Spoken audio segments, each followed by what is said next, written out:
सभी साथियों को राम राम। स्वागत है आप सभी का GK GS by Harish Bhardwaj official YouTube channel के अंदर। हरियाणा जीके की हमारी जो लास्ट 5 ईयर की सीरीज चल रही है, इसके अंदर हम जो है आज यहाँ पे 111वां भाग डिस्कस करने वाले हैं। ठीक है, इससे पहले मैं 110 पार्ट कंप्लीट करवा चुका हूँ। आई होप आपने सीक्वेंस वाइज देखा होगा। अगर नहीं देखा है तो एक एक करके सारे पार्ट्स देख लीजिएगा। डेफिनेटली बहुत सारी फैक्चुअल और थ्योरी वाइज जो चीज़ें हैं आपको यहाँ पर बताई गई हैं डिटेल से। ठीक है, तो ये वीडियो सीरीज को आपको देखना बेहद जरूरी है अगर आप 2026 के लिए सीरियस कैंडिडेट हैं और चाहते हैं कि 2026 में आपका सिलेक्शन हो जाए। तो एवरीथिंग जो है आपको यहाँ पर पढ़ना पड़ेगा। ठीक है, तो आज हम यहाँ पे 111वां भाग डिस्कस करने वाले हैं।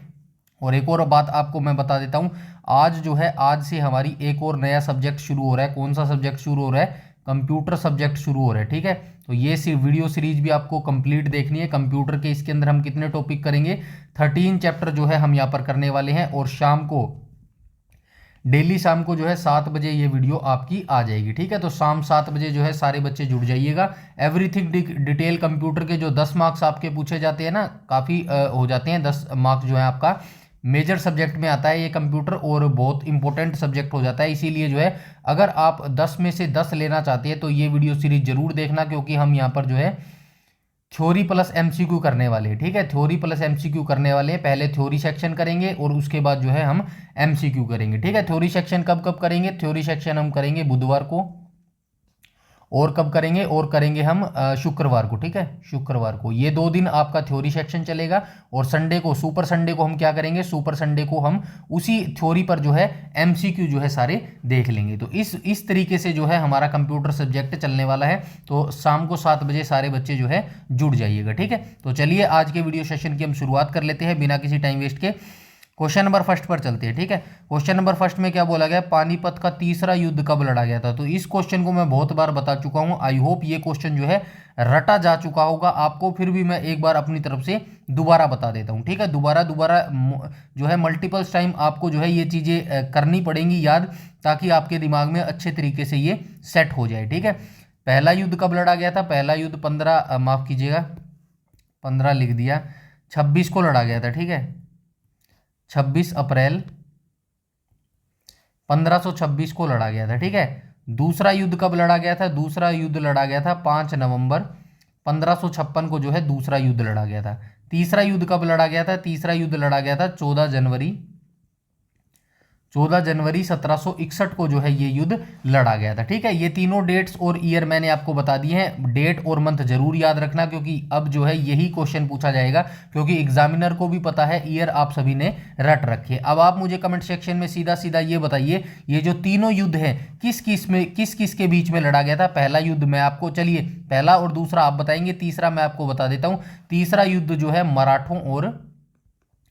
मराठों वर्सेज किसके बीच में लड़ा गया था? अहमद शाह अब्दाली। ठीक है, अहमद शाह अब्दाली। ठीक है, अहमद शाह अब्दाली के बीच में जो है ये युद्ध लड़ा गया था। और मराठों का नेतृत्व किसने किया था? सदाशिवराव भाऊ ने किया था। ठीक है, ऐसे ही आप इन दोनों के बारे में बताएंगे, प्रथम युद्ध और द्वितीय युद्ध जो है किस किस के मध्य में लड़ा गया था। ठीक है, तो राइट ऑप्शन क्या हो जाएगा? ऑप्शन नंबर ए यहाँ पर जो है करेक्ट हो जाएगा। ठीक है, तो आई होप यहाँ तक सारी चीज़ें क्लियर हो जाएंगी। ऐसे ही डिटेल से आपको मेरे भाई पढ़ना पड़ेगा। अभी पैनिक होने की कोई ज़रूरत नहीं है मेरे भाई। ठीक है, मैं जितना देख रहा हूँ ना, यूट्यूब पे सब फैल रहा है कि भाई अब नोटिफिकेशन आ गया, अब हलचल होगी, अब जो है ये नोडल नियुक्त कर दिया, नोडल ऑफिसर नियुक्त कर दिया। मेरे भाई इन चीज़ों पे जो है अपना टाइम कम वेस्ट करो, क्योंकि ये चीज़ें तो चलती रहेंगी मेरे भाई।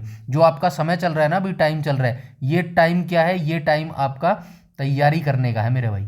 ठीक है, 1 मिनट भी आपकी वेस्ट नहीं होनी चाहिए यूट्यूब की फालतू वीडियो को देखने में। ठीक है, नोडल नियुक्त कर दिया तो क्या हो गया? क्या कुछ मिल गया क्या आपको इस चीज़ से? क्या पता चला? हाँ, वो चीज़ अलग होती कि भाई आज आपकी जो है आज एग्जाम डेट आ गई, वो तो चलो मान लेते हैं कि भाई इंपॉर्टेंट चीज़ है, आ गई, अच्छी बात है। ठीक है, अब नोडल ऑफिसर नियुक्त कर दिया, इसमें क्या पता चला आपको? कुछ हो गया क्या? तो ऐसी यूट्यूब की वीडियो से बचो भाई, और टाइम अपना जो सेव करके ना वो तैयारी में लगा दो। यही चीज़ आपके काम आएगी मेरे भाई, और कुछ भी काम नहीं आएगा, सही बताऊं तो। ठीक है, बाकी ये यूट्यूब पर ये सारी चीज़ें चलती रहेंगी, क्योंकि पहले से भी चलती आ रही है, अभी भी चलती रहेंगी, आगे भी चलती रहेंगी। बस आपको अपना टाइम वेस्ट नहीं करना है, तैयारी में जुट जाओ मेरे भाई। आज शाम को जो है 7 बजे मैंने जो है ग्रुप डी की वीडियो डाली है, ठीक है, ग्रुप डी की वीडियो डाली है, और वो कितने पेजेज की थी, 77 पेजों की थी वो पीडीएफ, ठीक है, 77 पेजों की थी। और इसमें कितनी कैटेगरी की कट ऑफ मैंने बताई है, 46 कैटेगरी की कट ऑफ बताई है भाई मैंने, ठीक है, 46 कैटेगरी की, यानी कि जनरल की हो गई है, एससी की हो गई है, बीसी की हो गई, ऐसी मैंने 46 कैटेगरी की जो है कट ऑफ बताई है। तो ग्रुप डी की सारी कट ऑफ देख लेना मेरे भाई, किसकी कट ऑफ जो है कितनी जाती है, क्योंकि पहले उम्मीद जताई जा रही है ग्रुप डी का ही एग्जाम आपका होने वाला है। तो कट ऑफ देख लेना, कट ऑफ देख के जो है आपको अपनी सच्चाई पता लग जाएगी कि इतने मार्क्स आप ले सकते हैं या फिर नहीं ले सकते मेरे भाई। जितना टाइम वेस्ट आप ये नोडल अधिकारी नियुक्त हो गया, ये हो गया, वो हो गया, हलचल स्टार्ट हो गई है, डॉक्यूमेंट बनवा लो, इन वीडियो में जितना टाइम वेस्ट करते हो ना, इतना टाइम अगर आप अपनी स्टडी में लगाओगे ना तो डेफिनेटली आपकी ग्रुप डी की कट ऑफ निकल जाएगी, वरना भूल जाना भाई कट ऑफ निकल जाएगी, ठीक है, क्योंकि काफ़ी हाई जाती है, ठीक है, एक बार वीडियो जरूर देख लेना। चलिए चलते हैं नेक्स्ट क्वेश्चन पे, क्वेश्चन नंबर सेकंड पर।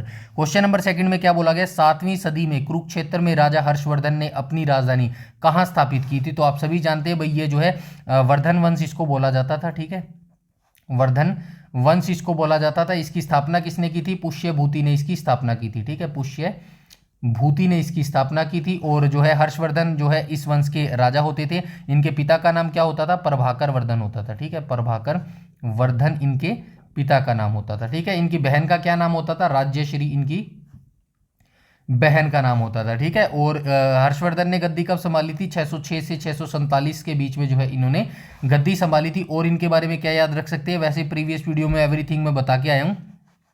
इनके दरबारी कवि का नाम क्या होता था, बाणभट्ट इनके दरबारी कवि का नाम होता था, ठीक है, बाणभट्ट इनके दरबारी कवि का नाम होता था। और बाणभट्ट ने जो है कौन कौन सी पुस्तकें लिखी थी, तो ये पुस्तकें आप जरूर याद रखना। बाणभट्ट ने जो है 2 पुस्तकें लिखी थी, एक तो लिखी थी हर्षचरित्र, ठीक है, हर्षचरित्र लिखी थी,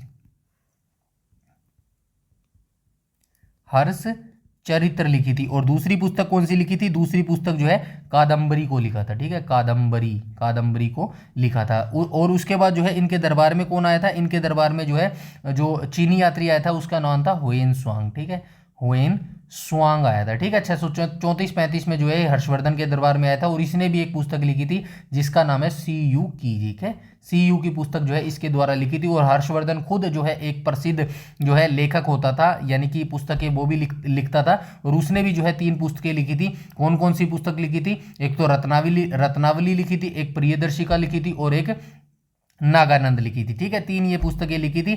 बाकी आपको हर्षवर्धन के बारे में एवरीथिंग डिटेल मैं आपको बता चुका हूं। एक चीज और याद रखना, ऐहोल अभिलेख से हमें यह पता चलता है कि हर्षवर्धन को जो है नर्मदा नदी के तट पर 618 ईस्वी में जो है किसने हराया था, पुलकेशिन द्वितीय ने जो है हराया था। अब इनकी राजधानी की बात करूं तो इसकी राजधानी कौन सी होती थी, पहली राजधानी इसकी थानेसर होती थी मेरे भाई, ठीक है।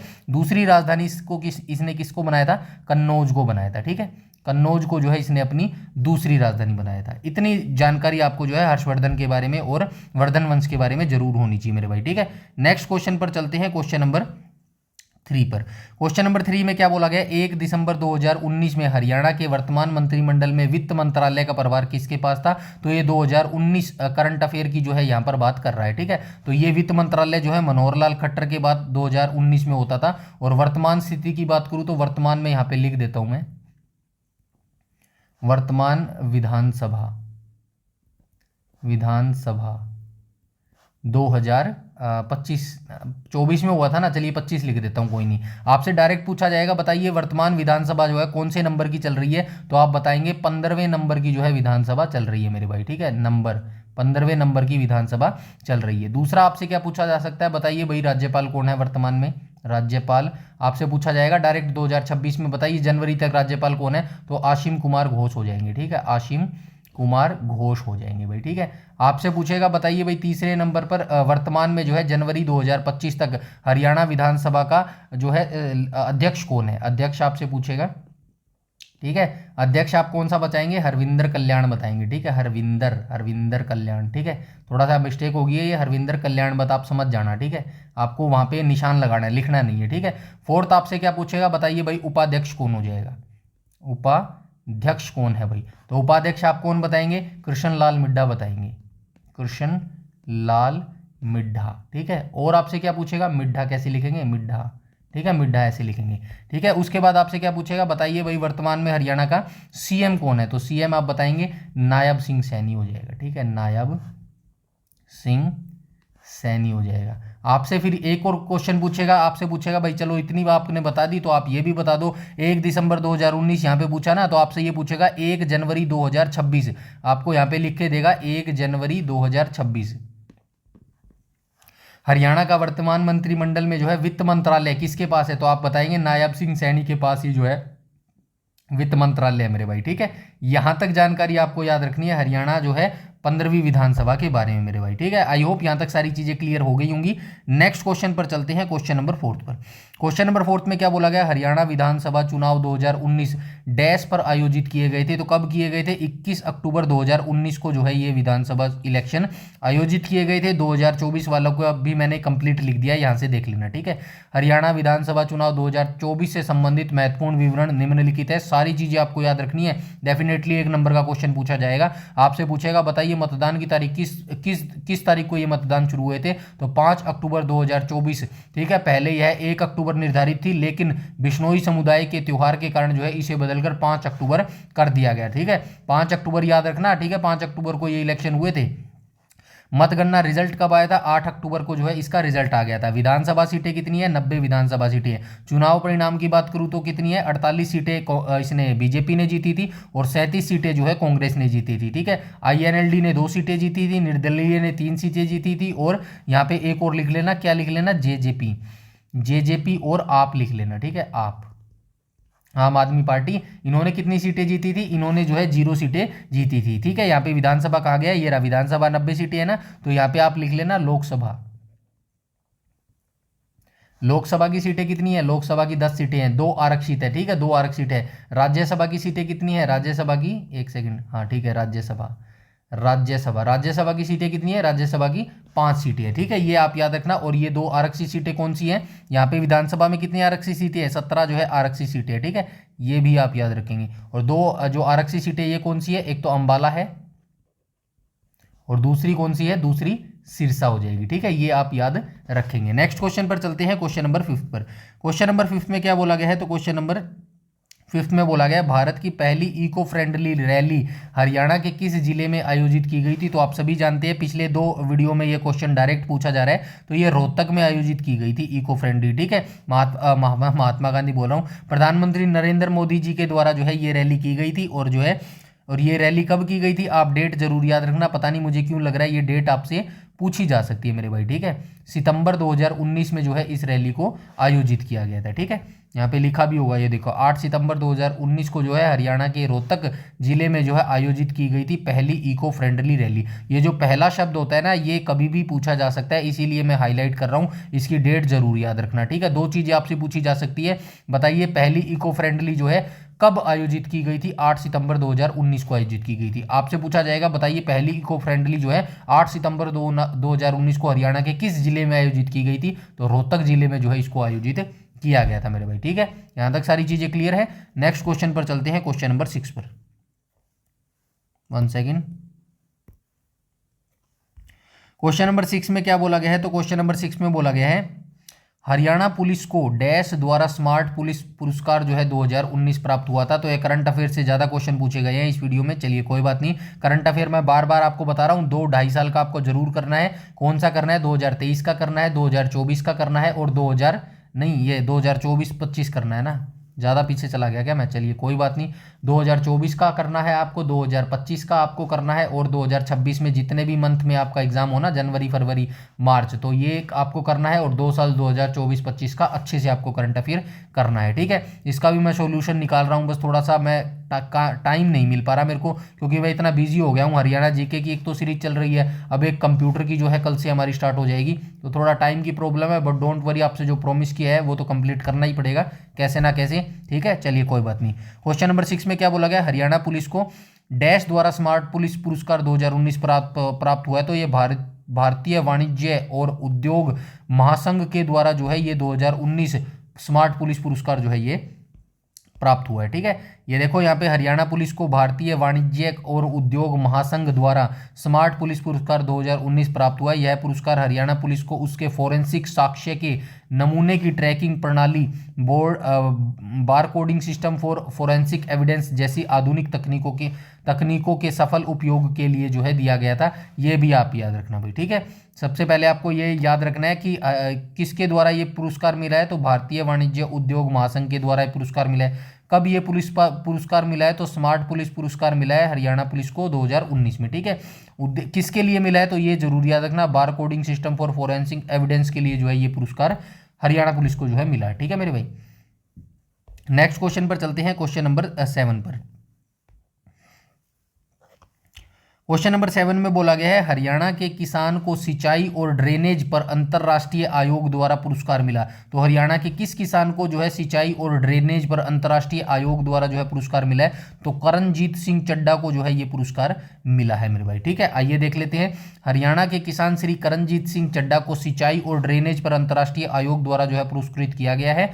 पुरस्कार कौन सा मिला है, उन्हें जो है इनोवेटिव फार्मर अवार्ड से जो है सम्मानित किया गया है। योगदान की बात करूं तो इन्होंने क्या योगदान दिया था जिससे इनको जो है ये पुरस्कार मिला है, तो उन्हें जल संरक्षण और खेती में सिंचाई की आधुनिक व कुशल तकनीकों, विशेष रूप से सूक्ष्म सिंचाई या फिर माइक्रो इरिगेशन को अपनाने के लिए जो है यह पुरस्कार मिला है मेरे भाई, ठीक है। क्षेत्र की बात करेगा तो वे कुरुक्षेत्र के रहने वाले हैं और उन्होंने अपनी खेती में जल प्रबंधन के उत्कृष्ट उदाहरण जो है पेश किए। ये कंप्लीट डिटेल जो है याद रख लेना मेरे भाई, ठीक है।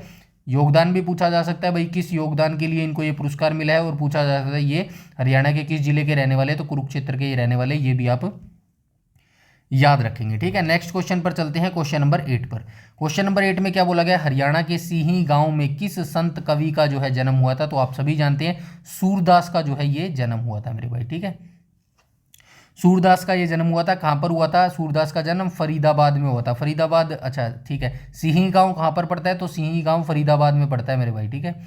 सिही का गांव फरीदाबाद में पड़ता है। फरीदाबाद की बात हुई है तो देख लेते हैं, फरीदाबाद की स्थापना कब हुई थी, 1607 में जो है फरीदाबाद की स्थापना की गई थी। किसके द्वारा की गई थी, शेख फरीद के द्वारा की गई थी, शेख फरीद के द्वारा की गई थी। और ये शेख फरीद कौन था, तो ये भाई जो है जहांगीर का कोषाध्यक्ष होता था, ठीक है। जहांगीर का कोषाध्यक्ष होता था, कोषाध्यक्ष होता था, ठीक है। अध्यक्ष ऐसे ही लिखेंगे ना, कोषाध्यक्ष होता। अब जहांगीर किसका बेटा होता था, जहांगीर अकबर का बेटा होता था भाई, ठीक है। जहांगीर अकबर का बेटा होता था, ये भी आप सभी को पता होगा, ठीक है। और क्या याद रख सकते हैं, अच्छा ये भी आप याद रखना भाई, ये जो फरीदाबाद है ये जिला कब बना, तो ये जिला कब बना था भाई, जिला आप सभी जानते हैं 1979 में बना था, ठीक है। 1979 ऐसे ही लिखेंगे ना, 89 हो जाएगा, चलिए ठीक है कोई नहीं। 1979 में ही जो है ये जिला बना था फरीदाबाद। फरीदाबाद के बारे में ये याद रखेंगे। और एक और चीज याद रखेंगे, सूरदास के जो है गुरु का क्या नाम था, यहाँ पे लिख देता हूँ, ठीक है। इनके गुरु का क्या नाम था, तो इनके गुरु का नाम जो है वल्लभाचार्य था भाई, ठीक है। वल्लभाचार्य जो है इनके गुरु का नाम होता था मेरे भाई, ठीक है। तो ये सारी चीजें आप याद रखेंगे। नेक्स्ट क्वेश्चन पर चलते हैं, क्वेश्चन नंबर 9 पर, ठीक है। कहाँ गया, ये रहा देखो, 15 अगस्त 1979 को जो है ये जिला बनाया गया था भाई, ठीक है। फरीदाबाद को जिला बनाया गया था, ये भी आप याद रखना। नेक्स्ट क्वेश्चन पर चलते हैं, क्वेश्चन नंबर 9 पर। क्वेश्चन नंबर 9 में बोला गया, हरियाणवी भाषा में लिखा गया पहला उपन्यास कौन सा है, तो आप सभी जानते हैं झाड़ू फ्री जो है हरियाणवी भाषा में लिखा गया पहला उपन्यास है। किसने लिखा था, राजा राम शास्त्री ने लिखा था, ठीक है। राजा राम शास्त्री के द्वारा इसको लिखा गया था। कब लिखा गया था, 1970 के दशक में जो है इसको लिखा गया था, ठीक है। ये भी आप याद रखना, एग्जैक्ट डेट नहीं मिलेगी, सिर्फ इतना ही मिलेगा, 1970 के दशक में इसको लिखा गया था। नेक्स्ट क्वेश्चन पर चलते हैं, क्वेश्चन नंबर 10 पर। क्वेश्चन नंबर 10 में क्या बोला गया, 1966 में हरियाणा को एक नए राज्य के रूप में तराशा गया था। तब हरियाणा के राज्य कवि की उपाधि से किसे सम्मानित किया गया था, तो आप सभी जानते हैं किसे सम्मानित किया गया था, उदय भानु हंस को जो है प्रथम राज्य कवि के नाम से जो है इनको सम्मानित किया गया था। उदय भानु हंस के बारे में यहाँ से जान लेना भाई, इनकी प्रमुख रचनाएं याद रखना। इनकी प्रमुख रचनाएं कौन सी है, भेड़ियों के ढंग, हंस मुक्तावली, संत सिपाही और देशा में देश हरियाणा। ये काफ़ी फेवरेट है, देशा में देश हरियाणा, ये HSSC बहुत बार पूछ सके मेरे भाई, ठीक है। तो ये रचनाएं इनकी तीनों याद रखना मेरे हिसाब से, ठीक है। कोई सी भी पूछी जा सकती है, भेड़ियों का ढंग, हंस मुक्तावली और संत सिपाही और देशा में देश हरियाणा, ये इनकी प्रमुख रचनाएं हैं, ये जरूर आप याद रखेंगे, ठीक है। नेक्स्ट क्वेश्चन पर चलेंगे, क्वेश्चन नंबर 11 पर। क्वेश्चन नंबर 11 में क्या बोला गया है, निम्नलिखित में से क्या श्री चंद्र बरदाई द्वारा लिखा गया है। तो चंद्र बरदाई के द्वारा जो है पृथ्वीराज रासो लिखा गया है भाई, ठीक है। पृथ्वीराज रासो किसके बारे में लिखा गया है, पृथ्वीराज चौहान के बारे में लिखा गया, ठीक है। पृथ्वीराज चौहान की विजय के बारे में लिखा गया, ठीक है। पृथ्वीराज चौहान की विजय के बारे में ये बताता है, क्योंकि आप सभी जानते हैं तराइन की जो प्रथम लड़ाई हुई थी कब हुई थी, 1192 में हुई थी, ठीक है। यहाँ पे लिख देता हूँ प्रथम लड़ाई तराइन,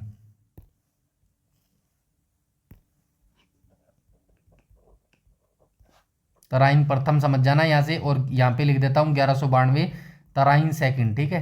तराइन सेकंड, ठीक है। ये प्रथम लड़ाई थी, ये सेकंड लड़ाई थी। प्रथम लड़ाई में पृथ्वीराज चौहान जीत गया था, सेकंड लड़ाई में जो है मोहम्मद गोरी जीत गया था, ठीक है। ये आपको याद रखना है। और उसके बाद जो है क्यों जीत गया था, क्योंकि यहाँ पर जो है जयचंद ने पृथ्वीराज चौहान का साथ दिया था। दूसरे युद्ध में जो है जयचंद ने जो है किसका साथ दिया था, मोहम्मद गोरी का साथ दिया था, ठीक है। क्योंकि ये इनकी पुत्री को जो है भगा के ले गए थे, लव मैरिज कर ली थी। लव मैरिज पे तो उस समय भी विवाद होते थे और आज भी विवाद ही होते हैं मेरे भाई, ठीक है। कोई नहीं, आप बने रहना भाई, सरकारी नौकरी लग जाओगे तो आपकी हो जाएगी टेंशन, आपका विवाद नहीं होएगा। अगर सरकारी नौकरी लग जाओगे ना तो आपका हो जाएगा मेरे भाई, इसीलिए तैयारी पे ध्यान दो अभी, ठीक है। तो ये दोनों युद्ध याद रखना। उसके बाद जयचंद ने सोचा भाई कि मुझे इनाम देगा मोहम्मद गोरी, कोई इनाम इसको मिला ना, 1194 में इसको इनाम मिला।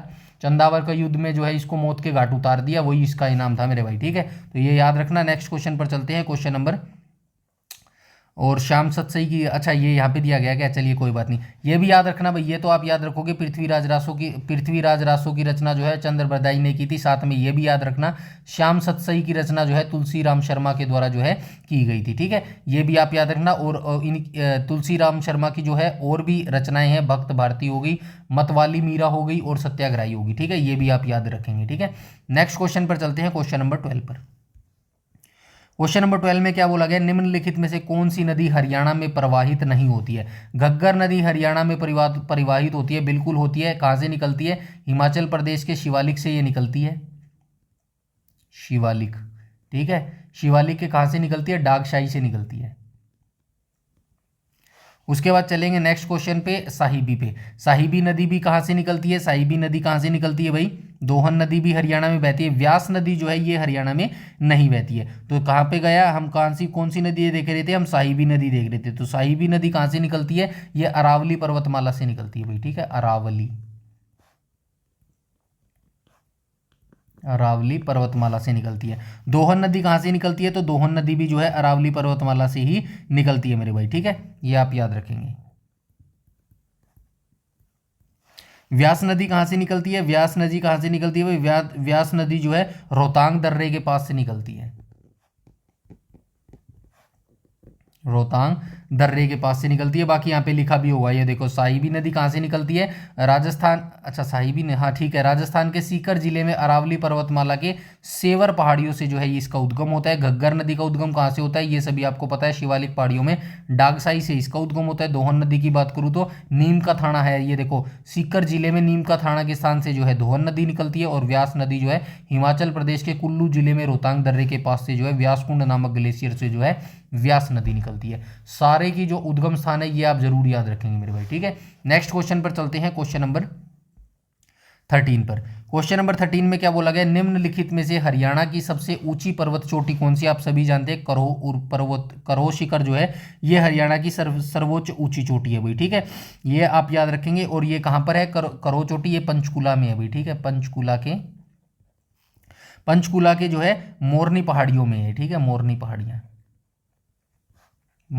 की पहाड़ियाँ, ठीक है। मोरनी की पहाड़ियाँ, और मोरनी की पहाड़ियाँ कहाँ पर है, तो ये शिवालिक श्रेणी का हिस्सा है मेरे भाई, ठीक है। ये आप याद रखेंगे, पंचकुला, ठीक है। करोह शिखर, और ये हो गया उत्तरी होगी, ठीक है। उत्तर दिशा की जो है ये सबसे जो है सर्वोच्च चोटी होगी। अब आपसे पूछ ले, बताइए भाई दक्षिण हरियाणा की सर्वोच्च चोटी कौन सी है, दक्षिण हरियाणा की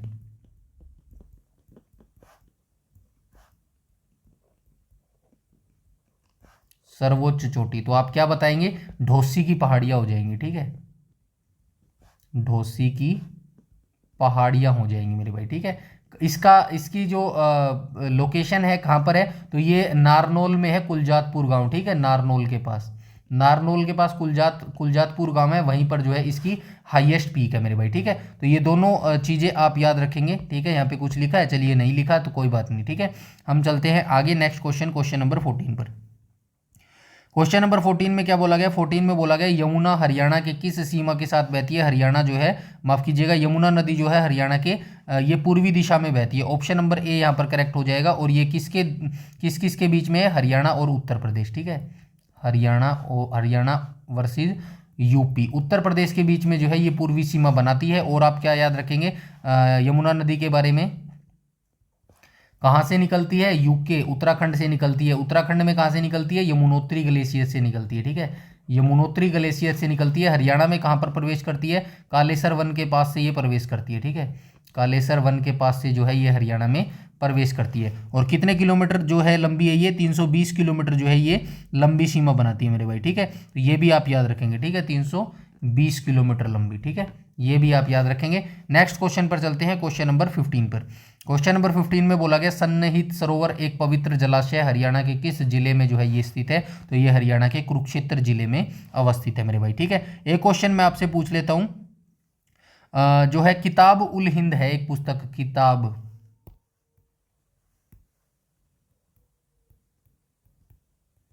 किताब उल हिंद नाम की पुस्तक है। ठीक है, ठीक है, किताब उल हिंद नाम की पुस्तक है। इसको किसने लिखा है? इसको अलबरूनी ने लिखा है। ठीक है, अलबरूनी ने लिखा है, अलबरूनी ने लिखा है। तो इसकी जो पुस्तक है ये किताब उल हिंद, इसमें जो है किस पवित्र सरोवर का उल्लेख मिलता है? ये आप मुझे कमेंट सेक्शन में कमेंट करके बताइएगा। ठीक है, ऑप्शन नहीं दे सकता, ऑप्शन दूंगा तो आप समझ जाएंगे। बिना ऑप्शन के कुछ चीज़ें आप जो है बताने की कोशिश कीजिएगा मेरे भाई। ठीक है, तो किताब उल हिंद में जो है हरियाणा के, एक ही हरियाणा का ब्रह्म सरोवर का उल्लेख है अलबरूनी की पुस्तक में। तो उसका जो है आप बताइएगा, हिंट दे देता हूं, हरियाणा के कुरुक्षेत्र जिले में ही वो अवस्थित है मेरे भाई। ठीक है, इतनी हिंट दे दिए, अब जरूर आप बता दो मेरे भाई। ठीक है, नेक्स्ट क्वेश्चन पर चलते हैं।